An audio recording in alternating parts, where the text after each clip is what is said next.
안녕하세요. 저는 50대를 마치고 60대를 바라보고 있는 여자입니다. 저는 지금까지 살아오면서 제 팔자가 참으로 기구하다고 생각했어요. 그런데 지금은 제2의 황금기를 맞은 것만 같네요. 아마 저와 비슷한 나이의 또래분들은 아실 겁니다. 저희가 어렸을 땐 여자들은 공부하기가 참으로 어려웠어요. 사실 공부를 시킨 여자들이 드물었죠.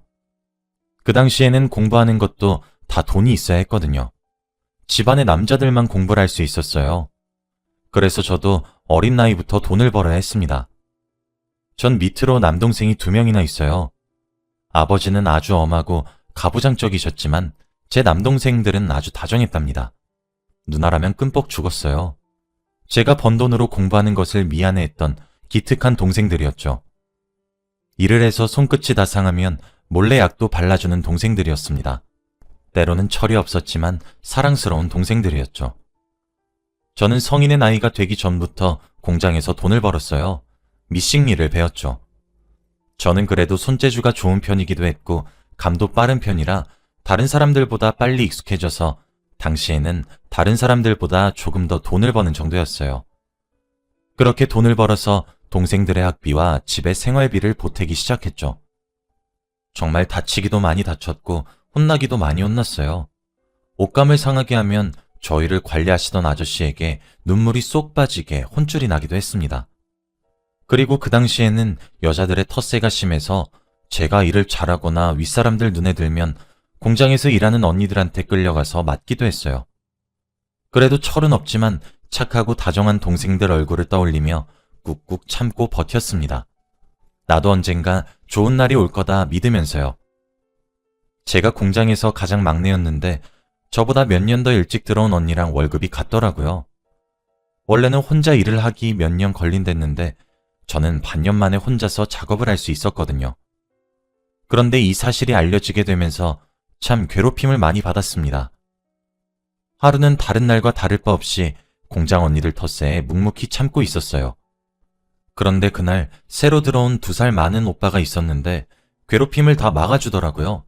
저에게 피해가 오지 않게 말이죠. 능글거리면서 장난스럽게 막아주니까 괴롭히던 언니들도 그냥 깔깔 웃고 넘어가고 그러더군요. 그렇게 매번 백마탄 왕자님처럼 위기 상황에서 저를 구해주는 오빠에게 제가 빠진 것은 어쩌면 당연한 거였죠.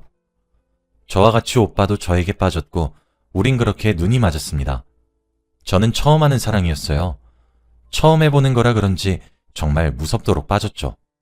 온 세상이 막 반짝반짝 빛나는 것만 같았습니다. 그러다 하루는 여느 때와 다를 바 없이 열심히 미싱질을 하고 있었어요. 그날 저희 담당 아저씨가 간식거리를 싸들고 왔더군요. 하나씩 나눠주면서 열심히 일을 하라고 했죠. 그런데 한 입 먹으려고 하는데 욱 하고 속이 막 울렁거리더라고요. 불안했어요. 아니나 다를까 임신을 했더라고요. 바로 오빠의 아이였습니다. 저는 오빠에게 이 사실을 알렸어요. 저희 집에도 알렸죠. 엄하셨던 아버지는 몸을 어떻게 그렇게 함부로 굴리고 다니냐며 매를 드시려고 했지만 동생들이 기를 쓰고 막아주었죠. 당시엔 어린 나이에 결혼해서 가정을 꾸리는 게 당연시되던 사회였기 때문에 결국 저희 부모님도 이왕 이렇게 된 김에 서둘러 결혼하라고 하셨어요. 그렇게 급하게 오빠와 저는 식을 올렸고 부부의 연을 맺었습니다. 하지만 그 당시에 제가 간과했던 사실이 하나 있었어요. 바로 저희 시어머니가 보통분이 아니란 거였죠. 오빠는 외동아들인데다가 아버지가 일찍 돌아가셔서 홀어머니를 모시고 살았어요.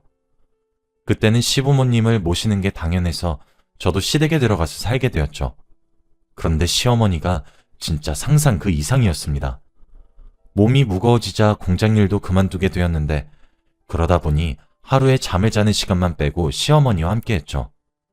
진짜 괴롭힘도 그렇게 독한 괴롭힘이 없었습니다. 원래 시어머니는 저보다는 나은 조건의 여자를 며느리로 삼고 싶어 하셨는데 애를 임신해서 결혼시킨 것도 마음에 들지 않으셨고 저희 집이 가난한 것도 싫어하셨어요. 그러니 제가 얼마나 눈엣 가시였겠습니까? 막달이 되어도 제게 살림살이를 가르친다는 핑계로 온갖 참견을 하셨어요. 임신한 배 모양도 딸을 낳을 게 뻔하다고 매 순간 저를 핍박했죠. 아들을 낳으라고 매일 귀에 딱지가 않도록 말을 하는데 딱 미칠 것만 같더라고요. 남편에게 수차례 말했어요. 어머님이 괴롭히니 말려달라고 부탁했지만 처음과 달리 시간이 갈수록 남편은 피곤하고 바쁘다며 저를 외면하기 시작했죠. 제가 잘하면 달라지겠지라는 희망만 안고 견뎠습니다. 결국 출산의 날이 다가왔고 전 시어머님의 예상과 달리 아들을 낳았어요. 솔직히 속으로 다행이다 싶었죠. 아들을 낳았으니 대우가 달라지겠다 싶었지만 아니었어요. 남편은 여느 때와는 달리 아이에게 관심도 없더군요. 그래도 아들은 참 순한 아기였어요. 엄마가 힘든 걸 알아주는가 싶었죠. 그때까지만 해도 남편이 피곤하면 피곤한 줄로만 알았고 힘들다고 하면 힘든 줄로만 알았어요. 아기를 봐야 해서 전 돈을 벌어올 수도 없었거든요. 아무리 저와 아이에게 차갑고 무심하게 대해도 견뎠습니다. 근데 제가 눈치가 없었던 거더라고요. 알고 보니 저랑 친하게 지냈던 또 다른 공장 여직원과 눈이 맞아 있었습니다. 처음엔 기우겠거니 했어요. 모른 척 했습니다. 잠시 놔돌다가 가정으로 돌아올 거다 하며 스스로를 세뇌했죠. 근데 그걸 시작으로 제가 묵인한다는 것을 알았는지 대놓고 이 여자 저 여자들을 만나기 시작하더라고요. 속에서 천불이 나서 남편에게 제가 화를 내면 시어머니는 득달같이 쫓아와 제게 돈도 벌지 못하고 할 줄 아는 것도 없으면 입 다물고 살라며 소리 지르곤 했죠. 남자가 바깥 일을 하다 보면 놔둘 수도 있다며 제게 이해하라고 소리치기만 하더군요. 어쩔 수 없이 저는 아들 하나만 보고 버텼어요. 속이 썩어 문드러지는 것 같았죠. 하루는 너무 힘이 들어 친정에 갔다 온 날이었습니다. 오랜만에 동생들이 반기는 모습을 보니 숨통이 트이더라고요. 그런데 친정에 들고 오려고 했던 선물을 시댁에 두고 와서 아이는 엄마 손에 맡기고 저는 오랜만에 홀가분하게 동생들과 함께 시댁으로 갔어요. 어차피 이 시간에는 아무도 없을 거라고 생각했거든요. 두고 온 물건만 들고 다시 나오려고 했어요. 그런데 집에서는 제가 상상치도 못했던 일이 벌어지고 있었습니다. 집에 도착했는데 현관에 웬 낯선 빨간색의 구두가 놓여 있었고 정체불명의 소리가 들려왔어요. 남동생들은 이게 뭔가 하는 표정이었고 저는 현관에 우두커니 서서 구두만 바라보고 있었죠. 그런데 갑자기 우당탕탕 하는 소리가 들려와서 퍼뜩 고개를 들어보니 남동생 둘이 씩씩대면서 방문을 부수고 있더라고요. 놀라서 다가갔어요. 그런데 큰동생이 제 눈을 가리더군요. 누나, 이런 거 보지 마! 라고 하면서요. 저는 괜찮다고 하며 제 눈을 가린 손을 내렸어요. 참, 보지 말걸 싶었죠. 저는 그 광경을 보고 충격에 휩싸였습니다. 전 아무런 말도 할 수 없었어요. 남편과 낯선 여자는 저희를 동그랗게 커진 눈으로 쳐다만 보더군요. 그 상태로 저는 동생들의 손에 이끌려 시댁을 나왔습니다. 뒤에서 막내가 탄식을 내뱉는 듯한 소리도 들렸죠. 아무리 내가 싫고 질려도 자기 아이를 낳은 여자인데 어쩜 이럴 수 있나 싶더라고요. 내가 정말 못 배워서 이러는 건가 원망이 되었어요. 친정에서 숨을 돌리고 있었습니다. 사실 전 남편이 그렇게 제게 걸린 이후에 싹싹 빌러올 줄 알았어요. 그런데 그때부터 남편의 바람은 점점 대범해지더군요. 동생들은 이혼을 하라고 난리쳤지만 전 고개만 저을 뿐이었어요. 점점 피폐해져갔죠. 아이의 울음소리도 지긋지긋할 정도였어요. 그렇게 남편과 이혼을 했습니다. 이혼을 해야 되겠다고 결심했을 때도 참 기가 막혔죠. 아침에 술에 떡이 된 남편과 새벽에 남편이 데리고 들어온 내연녀, 그 둘을 위해 해장국을 끓여다 바쳐야 했거든요.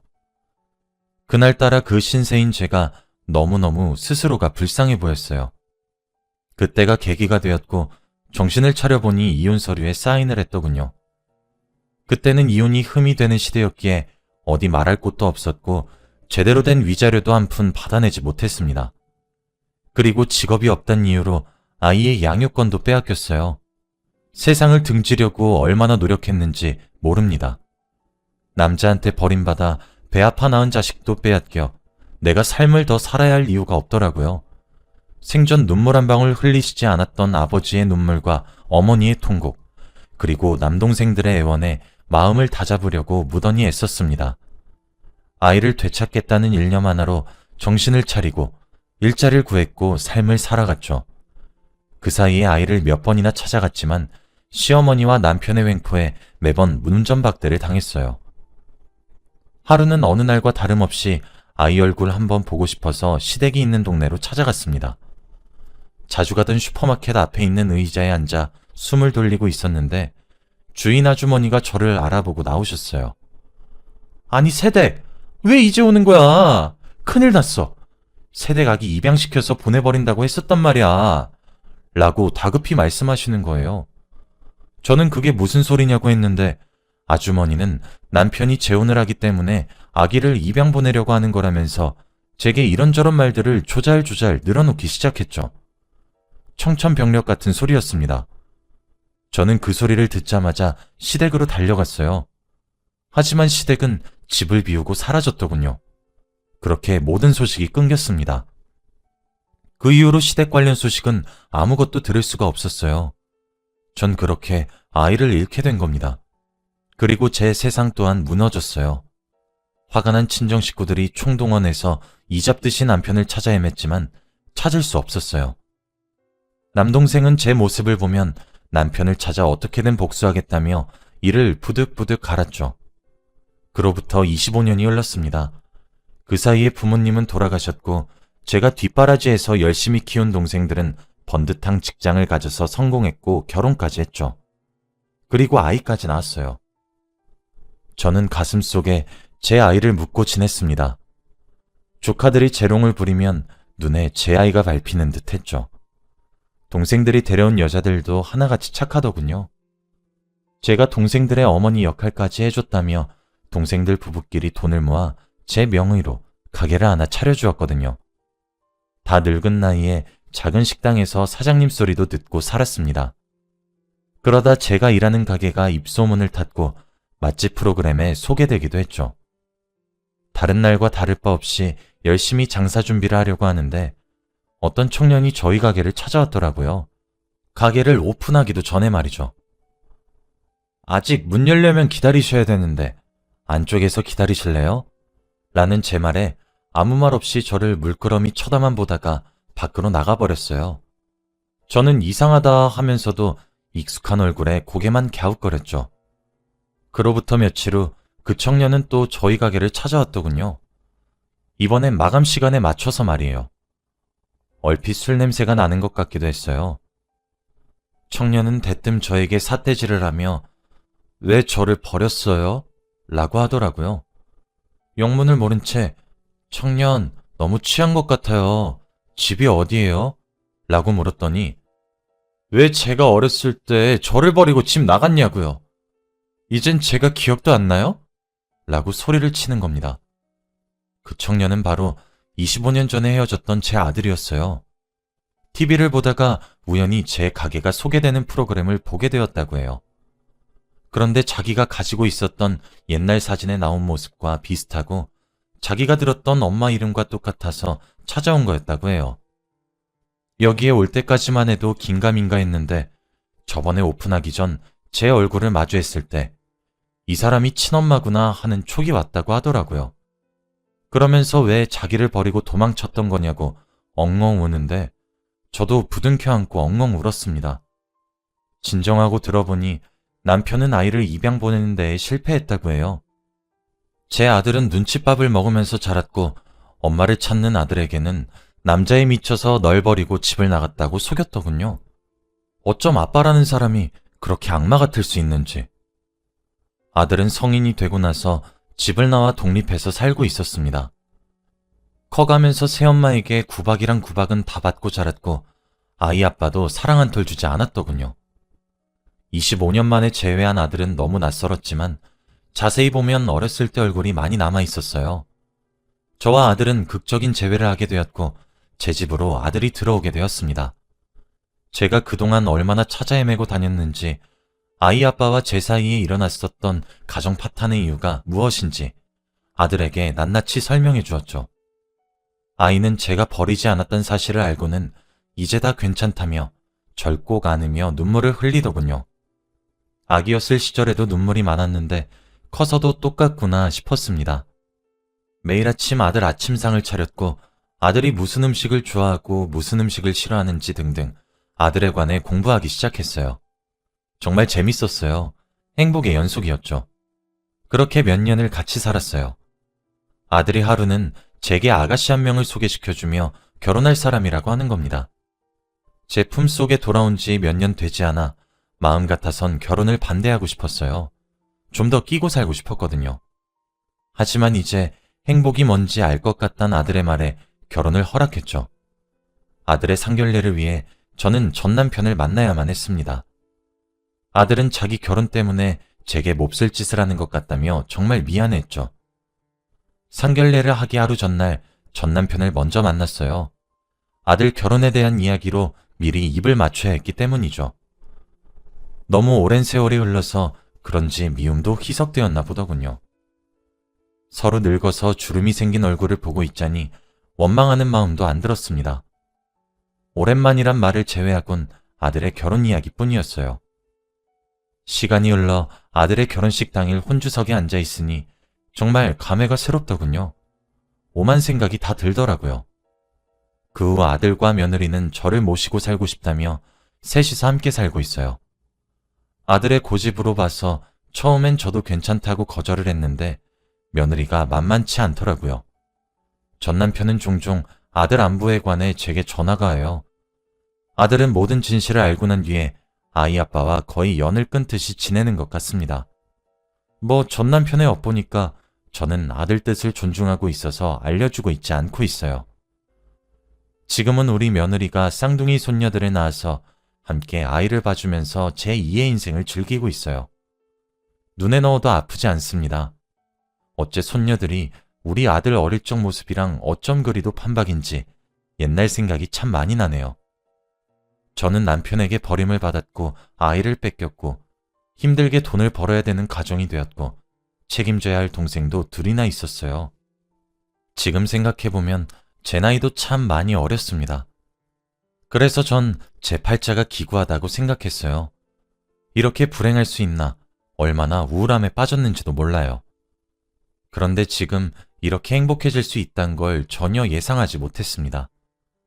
동생들이 가게를 차려주지 않았다면, 제가 프로그램에 소개되지 않았다면 우리 아들을 아직도 만나지 못하고 있었겠죠? 천류는 끈을 내야 끊을 수 없단 말이 이럴 때 쓰나 봅니다. 하늘이 이어준 부모와 자식의 인연을 이렇게 증명하게 되니 참 생각이 많이 드네요. 오늘은 손녀들의 생일이에요.